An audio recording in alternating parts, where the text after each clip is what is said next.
காவடி எடுக்கிறதுக்கு முன்னாடி வீட்டில் விளக்கேற்றி சாமிக்கு பூஜை பண்ணிட்டு வெளியே மஞ்சள் நீரில் பாத பூஜை பண்ணுறோம். பாத பூஜை பண்ணி முடிச்சதும் வீட்டில் இருந்து ஊரில் இருக்கிற கோவிலுக்கு வழி அனுப்பி வைக்கிறோம். ஏன்னா அந்த கோவிலான இருந்து தான்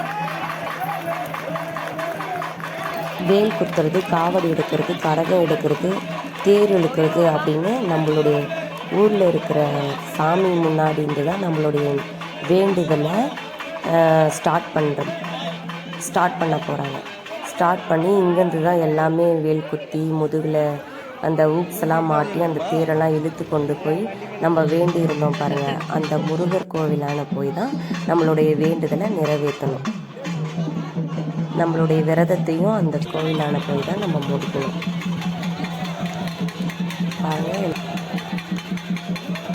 இந்த ஊர்லேருந்து பாருங்கள் எவ்வளோ பேர் தேர் இழுக்கிறாங்க, வேல் குத்துறாங்க, இவ்வளோ பேர் காவடி எடுக்கிறாங்க. இந்த ஊரில் மட்டுமே இவ்வளோ பேர் வேண்டுதல் வச்சுருக்காங்க. இந்த மாதிரி சுற்றி இருக்கிற ஊர்லேருந்தும் நிறைய பேர் வருவாங்க.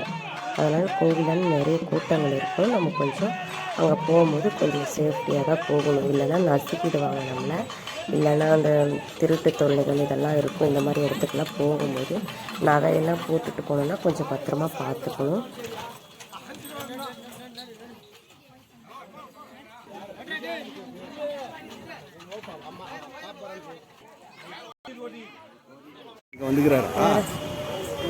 தேர் இழுத்துட்டு கிட்டத்தட்ட நம்ம கோவிலுக்கு கிட்ட வந்துட்டோம்.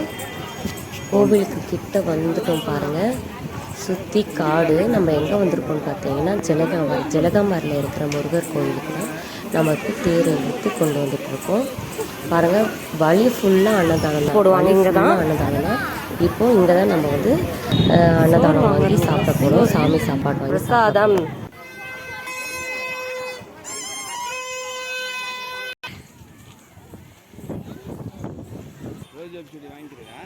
இங்க வந்து இது பூமி சர்க்கரை கிழங்கா, கொல்லிமலையில விளையுதான்.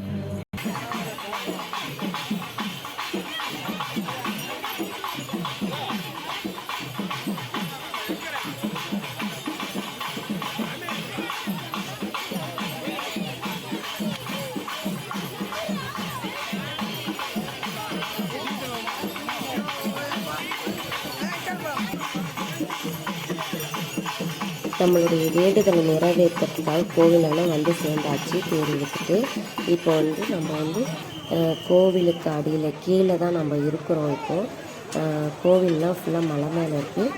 அதனால் படியேறி தான் போய் நம்ம சாமியை பார்க்கணும். அதனால் தன்னுடைய வேண்டுதலை வந்து கோவிலுக்கு கீழேயே முடிச்சுட்டு இப்போ சாமியை பார்க்கணும். ஏன்னா தேர் எடுத்துகிட்டு படி ஏற முடியாது இல்லையா? அதனால் வந்து இப்போது இங்கேயே சாமிங்களுக்கு வந்து ஊக்ஸ் எல்லாம் கழட்டி விட்டுருவாங்க. தேர் இழுக்கிறவங்க, காவடி எடுக்கிறவங்க மட்டும் விருப்பப்பட்டவங்க தூக்கிட்டு மேலேயே போகலாம்.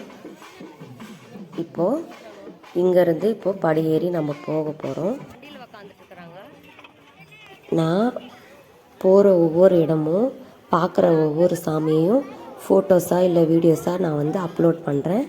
நீங்களும் பாருங்கள். உங்களுக்கும் இந்த முருகரோட அருள் கிடைக்கட்டும். மேலே போய் முருகரோட வேண்டுதலை நிறைவேற்றி முடிஞ்சதும் அவ்வளோதான், முடிஞ்சிருச்சு அப்படின்னு நான் நினச்சேன். அதோட முடியல. கீழே வந்து ஒரு பூஜை பண்ணாங்க. அது எதுக்கு என்னன்னு எனக்கு தெரியல. அந்த பூஜையை வீடியோ எடுக்கலான்னு பார்த்தாக்க வீடியோ எடுக்க முடியல கூட்டத்தில். அந்த பூஜையும் முடிஞ்சதுக்கு அப்புறம்தான் தன்னுடைய விரதத்தையே முடித்தாங்க. அதே இடத்துல உட்காந்து விரதத்தையும் முடிச்சிட்டாங்க. ஏன்னா அவங்க சாப்பிடாம இருந்தாங்க. சாமி மறுபடியும் வீட்டான போயிட்டு ஆரத்தி எடுத்துகிட்டு சாமியை உள்ளே கூப்பிட்டு பூச்சி ரூமில் விளக்கேற்றி முடித்ததுக்கப்புறம்தான் காவடியும் தேரும் இழுத்ததுக்கான பூஜையே முழுசாக நிறைவேறின ஒரு ஃபீல் கிடைச்சிச்சு. முழுசாக நிறைவேறின அருள் உங்களுக்கும் கிடைச்சிருக்கும்னு நினைக்கிறேன். தேங்க்யூ ஃபார் வாட்சிங் வீடியோ.